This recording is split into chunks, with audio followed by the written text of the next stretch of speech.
Holy Gospel according to John, the 11th chapter. You've all kindly stood. I'm going to ask you to kindly sit if you like. The Gospel is very long today, so if you'd like to take a seat. And I'm going to ask you, as I read, to think about where you are in this story.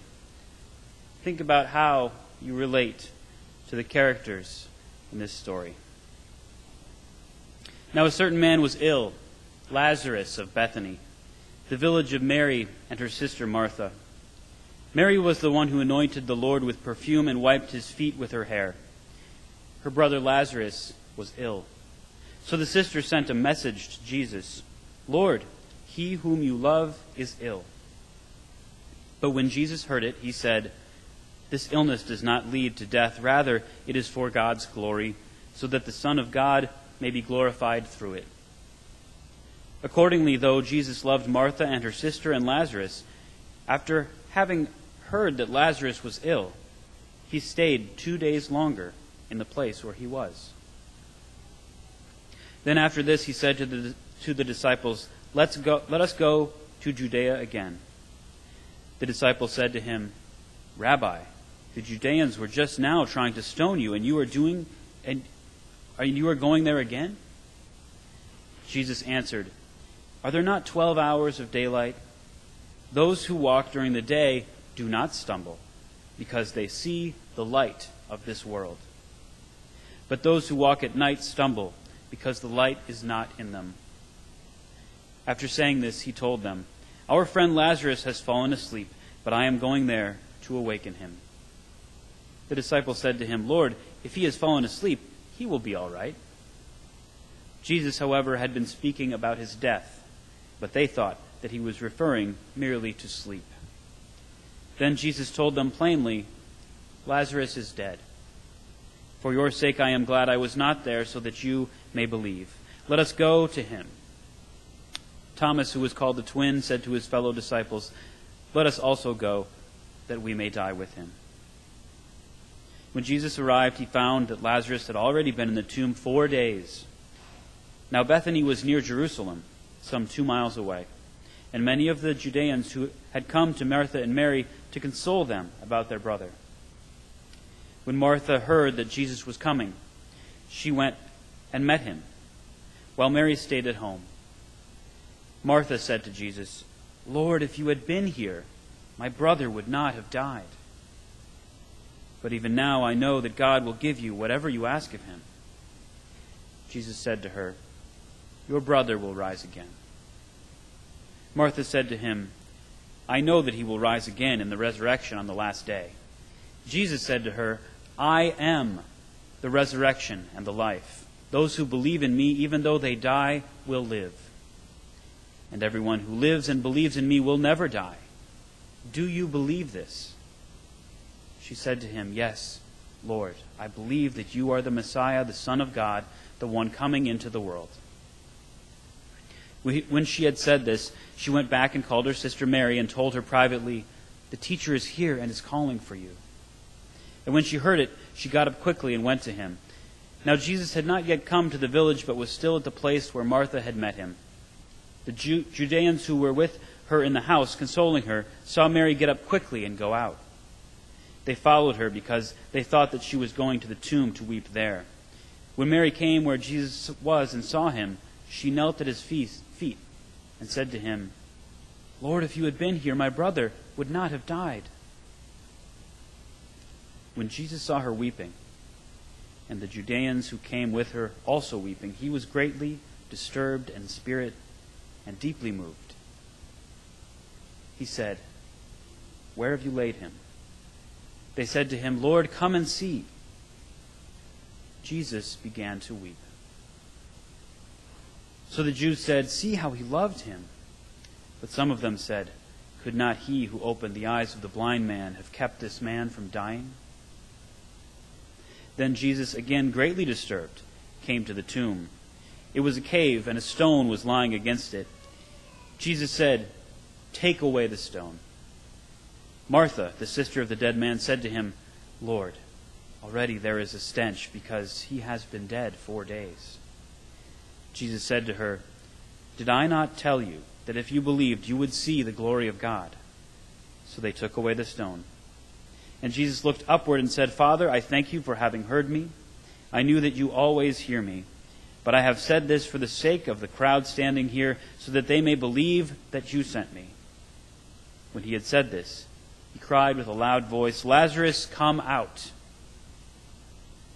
The dead man came out, his hands and feet bound with strips of cloth, and his face wrapped in a cloth. Jesus said to them, "Unbind him and let him go." Many of the Judeans, therefore, who had come with Mary and had seen what Jesus did, believed in him. The Gospel of the Lord.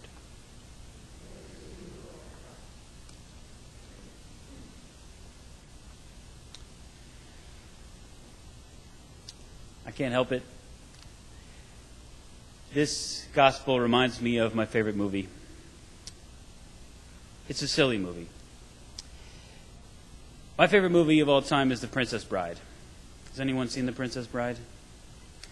For those of you who haven't seen The Princess Bride, it's a swashbuckling story of a guy who's in love and who's separated from his love, and he goes to rescue her from this evil prince.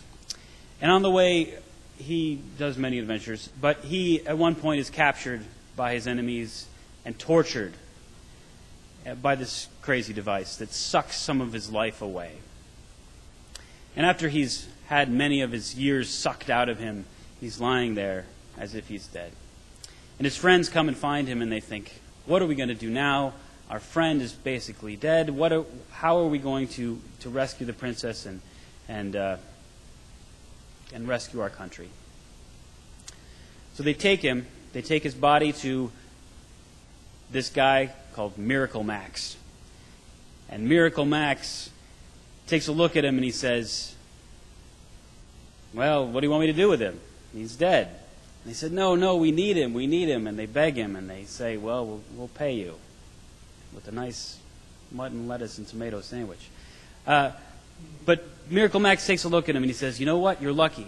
You're lucky because your friend isn't completely dead. He's only mostly dead. And mostly dead is slightly alive."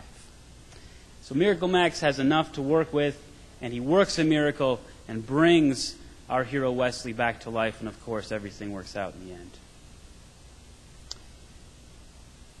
So this is a silly story, and our gospel today is not a silly story.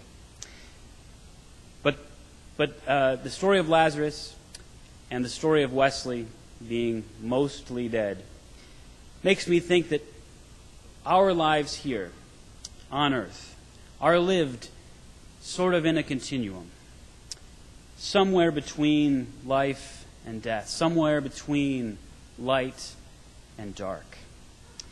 And sometimes we're very, very close to that light. We feel as alive as we've ever been. Sometimes our spirit feels mostly dead, like dried up bones in a valley. Sometimes on earth, I think sometimes that I have to be really good. And if I'm not really good, then I'm not any good. I take a look at Jesus and I think, Jesus is our ideal. He was the light that came into the world. How can I be more like Jesus? How can I live up to Jesus? And we all know that it's impossible to be Jesus. In today's long gospel, we have a story of Jesus hearing that a friend has died. Lazarus died, and Jesus waits to go see him. I want to address this quickly because it's the most confusing part of the gospel to me. Jesus hears that his good friend has died, but he waits 2 more days where he is. Why does he wait 2 more days? Why doesn't he rush out to save him, to save his friend? Some theologians would say, and scholars would say that he waits because he knows Lazarus, and he knows that even if he left where he was to go to Bethany, he wouldn't get there in time. And so he waits. He waits until Lazarus isn't just dead one day or an hour.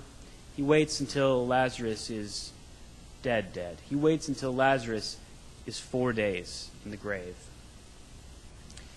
And this was, in some ways, a practice at the time to make sure that someone was very dead and not just sleeping or ill. So Jesus waits until he's dead. And because Jesus knows this, when Jesus decides to go and see Lazarus and Martha and Mary, it's as if Jesus already knows that he can handle death. Jesus goes with confidence. And when he comes to Bethany to see his friends, however, he is confronted with grief.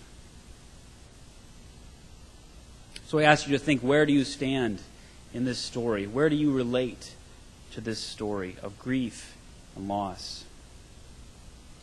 At your times of loss, maybe of a loved one, of a relationship, or of a job, when we're grieving, who do you relate to?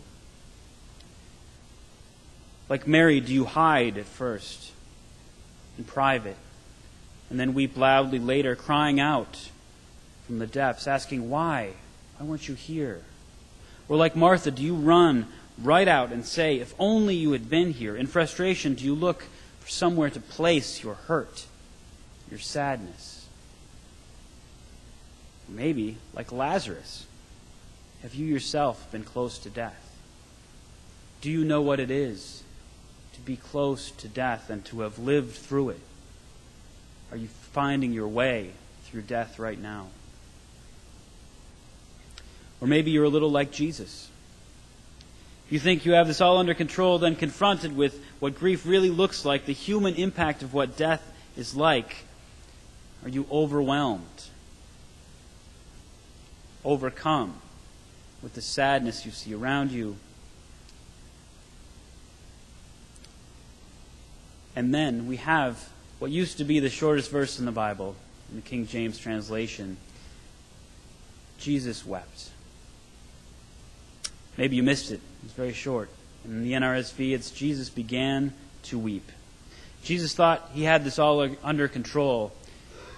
But Jesus isn't just God. Jesus isn't just perfection that I think I can't live up to. Jesus became flesh and dwelt among us. Jesus was human. The God who dwelt among us was moved to tears. Jesus wept for his friend. Christ, the light who came into the earth, which did not know that it was in the dark. And Jesus came into the earth, walked among us, and wept like we do. We live on this continuum between light and dark, between life and death. We know that we live in the gray. And Jesus knew what that was. Jesus experienced the emotions that we experience. Jesus walked this earth. He knew what it was to be sad. He knew what it was to be angry. He knew what it was to feel loss. There are times when we feel mostly dead, like we'll never be good enough, like we'll never escape the situation we're in. Some of you right now are carrying with you pain that you feel you cannot escape. Some of us feel as though we are standing in a valley of dry bones and we cry out for new life. Some of us here have been close to death ourselves. All of us have known someone who has died. Some of us have lost a job. Some of us have seen children in pain. Some of us are carrying around pain which we do not think we can share with anyone. Wherever you are, Jesus has walked with us. Jesus has walked with you. Jesus was named Emmanuel, God with us. He knows our pain, our anger, our sadness, and he weeps with us. Christ, who is the light, is with us here in the gray between light and dark. In these mostly dead, dry bones moments, God, the breath of life, breathes new life into us. May you know that as gray as our lives may be right now, that Jesus walks with us. The one who is the resurrection and the life carries us through our lives, in the light, through the gray, through the dark, and even through death. Amen. May it indeed be so.